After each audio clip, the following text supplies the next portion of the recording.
दयारे हिंद की पहचान है गरीब नवाज।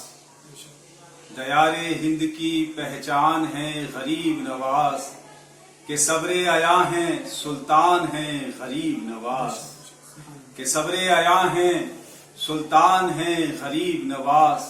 और तुम्हारे दर से जमाने को फैज मिलता है, तुम्हारे दर से जमाने को फैज मिलता है। हर एक गरीब का अरमान है गरीब नवाज, हर एक गरीब का अरमान है गरीब नवाज। कारवान सुखन के सभी दोस्तों का आज के इस उर्स के मुबारक मौके पर हमने जो नशिस्त का इनकाद किया है, सभी का इस्तकबाल है। हमारे साथ मौजूद हैं मुफ्ती सैयद गुलाम जिलानी मिसबाही साहब, मैं उनका भी इस्तकबाल करता हूँ।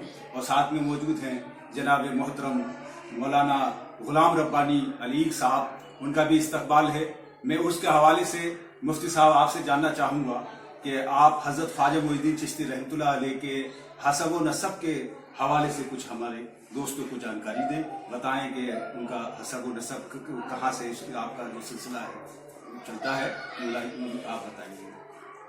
अल्हम्दुलिल्लाहि रब्बिल आलमीन वस्सलातु वस्सलामु अला सय्यिदिल मुरसलीन बिस्मिल्लाहिर रहमानिर रहीम अस्सलामु अलैकुम व रहमतुल्लाहि ताला व बरकातुहू। नाज़रीन, जैसा कि आप जानते हैं कि हज़रत ख्वाजा गरीब नवाज़ रज़ियल्लाहु ताला अन्हु का एहसान तमाम मुसलमानों पर है, ख़ासकर हिंदुस्तान के मुसलमानों पर आप रज़ियल्लाहु ताला अन्हु का बहुत बड़ा एहसान है। और हम दुआ करते हैं कि अल्लाह ताला हम सबको ख्वाजा गरीब नवाज़ रज़ियल्लाहु ताला अन्हु के मिशन पर सही तौर पर गामज़न रहने की तौफ़ीक़ अता फ़रमाए। हज़रत ख्वाजा गरीब नवाज़ रज़ियल्लाहु ताला अन्हु का इसमें गिरामी सैयद मोइनुद्दीन चिश्ती हसन है। आपका पैदाइशी नाम हसन है और आपके वालिद गिरामी का नाम सैयद ग़ियासुद्दीन हसन रज़ियल्लाहु ताला अन्हु है। और आपका सिलसिला नसब आपके वालिद गिरामी की जानिब से हज़रत सैयदना इमाम जाफ़र सादिक़ रज़ियल्लाहु ताला अन्हु और इमाम बाक़र रज़ियल्लाहु ताला अन्हु से होता हुआ इमाम मूसा काज़िम रज़ियल्लाहु ताला अन्हु तक पहुँचता है। और फिर उसके बाद आपका सिलसिला नसब इमाम मूसा काज़िम रज़ियल्लाहु ताला अन्हु से होता हुआ हज़रत इमाम हुसैन रज़ियल्लाहु ताला अन्हु तक पहुँच जाता है जी। इस तरह आप हुसैनी सैयद हुए जी।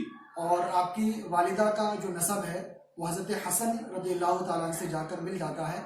इस तरह आप हसनी सैयद हुए जी। तो आप रज़ियल्लाहु ताला अन्हु की शान वो शान है कि आप हुसैनी सैयद भी हैं और आप हसनी सैयद भी हैं रज़ियल्लाहु ताला अन्हु। मैं आपसे जानना चाहूँगा कि जिस तरह से हज़रत ख्वाजा मोइनुद्दीन चिश्ती रहमतुल्लाह अलैह को सुल्तानुल हिंद कहा जाता है, तो हम गरीब नवाज भी कहते हैं, इसके हवाले से आप रोशनी डालिए कि आपको गरीब नवाज क्यों कहा जाता है। हज़रत ख्वाजा गरीब नवाज़ रज़ियल्लाहु ताला अन्हु को गरीब नवाज जो कहा जाता है वो इसलिए कि आप गरीबों को नवाजने वाले हैं, हर एतबार से आप नवाजने वाले हैं। आपने कई लाख जो है गैर मुस्लिमों को अपने इस्लाम की दौलत से नवाजा जी, बेशक। और बेशुमार लोग आज भी आपके आस्थाने पर हाज़िरी देते हैं जी जी। और अल्लाह ताला के फजल व करम से हज़रत ख्वाजा गरीब नवाज़ रज़ियल्लाहु ताला अन्हु के आस्थाने पर उन हाजतमंदों की हाजत रवाई होती है जी, बेशक। और उनकी दुआएं भी आप रज़ियल्लाहु ताला अन्हु के आस्थाने पर अल्लाह ताला कबूल फरमाता है। तो इसलिए भी हज़रत ख्वाजा गरीब नवाज़ रज़ियल्लाहु ताला अन्हु को गरीब नवाज़ कहा जाता है। इसकी और भी वजूहात हैं जो बुजुर्गों ने और उलमाए किराम ने जिक्र फरमाई हैं जी। और मैं तफसील में जाना नहीं चाहता, तो बस मैं यही अर्ज़ करना चाहूँगा कि खुलासा यही है कि आप गरीबों को नवाजने वाले हैं, इसलिए आपको गरीब नवाज भी कहा जाता है। और सुल्तानुल हिंद जो आपको लक़ब दिया गया है और जो आपको सुल्तानुल हिंद कहा जाता है, तो वो इसीलिए कि आप जो है हिंदुस्तान के बादशाह इस एतबार से भी हैं कि आपने तमाम हिंदुस्तानियों के दिलों पर हुकूमत की है। और ख़ास तौर से मुसलमानों के हम अहले सुन्नत व जमात अल्हम्दुलिल्लाह इमाम हज़रत ख्वाजा गरीब नवाज़ रज़ियल्लाहु ताला अन्हु का एहसान अपने दिलों से मानते हैं। और आपकी हुकूमत आज आपको विसाल के हुए एक अरसा हो चुका है, लेकिन आज भी हमारे दिलों पर आप ही का राज है और आप ही की हुकूमत है। और हमारा यही मकसद हयात है कि हम आप रज़ियल्लाहु ताला के नक्श कदम पर चलते हुए ज़िंदगी गुजारें और आप ही के नक्श कदम पर चलते हुए हमें मौत आ जाए। अल्लाह की बारगाह में दुआ है कि अल्लाह ताला हम सबको इस तरह की ज़िंदगी अता फरमाए। उर्स के हवाले से कि हमको शरीयत के हिसाब से उर्स को किस तरह से मनाना चाहिए, इस हवाले से आप रोशनी डालिए। जी, बहुत अच्छा सवाल है आपका माशाल्लाह। उर्स के ताल्लुक़ से सबसे पहले मैं ये अर्ज़ करूँगा कि ये उर्स क्या है। असल में मैं आपको एक हदीस पाक सुनाना चाहता हूँ। हुज़ूर सल्लल्लाहु ताला अलैहि वसल्लम ने, वो ग़ालिबन आप तमाम हज़रात ने वो हदीस सुनी होगी कि अल्लाह के रसूल सल्लल्लाहु ताला अलैहि वसल्लम ने फरमाया कि जब बंदा मोमिन को कब्र में दफन कर दिया जाता है تو اس سے سوالات ہوتے ہیں، سوالات سب سے ہوتے ہیں، مومن سے بھی ہوتے ہیں اور غیر مومن سے بھی ہوتے ہیں. لیکن جب مومن سے سوال ہوتے ہیں تو پہلا سوال من ربو کا، کہ تمہارا رب کون ہے؟ وہ جواب میں کہتا ہے ربی اللہ، میرا رب اللہ ہے. دوسرا سوال یہ ہوتا ہے ما دینوں کا، میرا دین کیا ہے؟ تو وہ کہتا ہے کہ میرا دین اسلام ہے.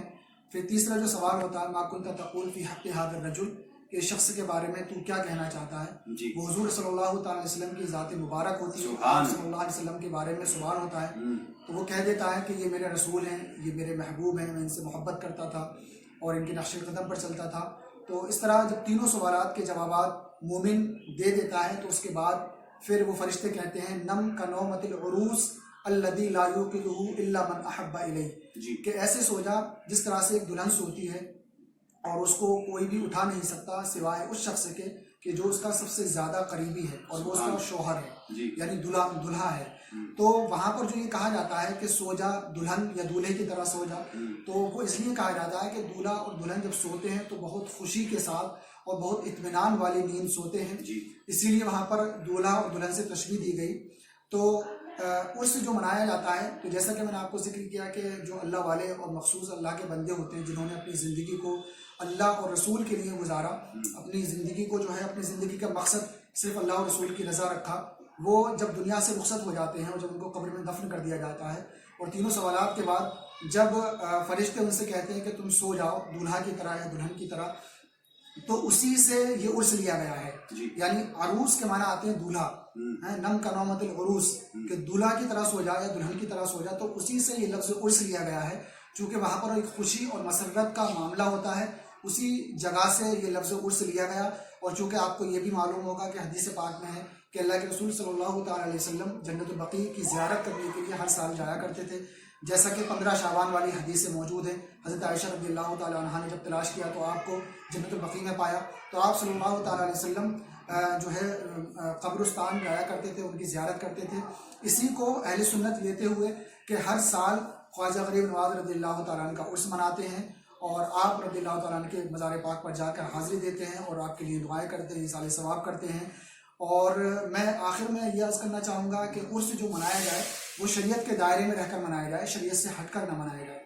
جیسا کہ آج ہمارے معاشرے کے اندر، ہماری سوسائٹی میں جو بعض جگہوں پر عرس منائے جاتے ہیں، عورتوں اور مردوں کا اختلاط، یہ جائز نہیں ہے.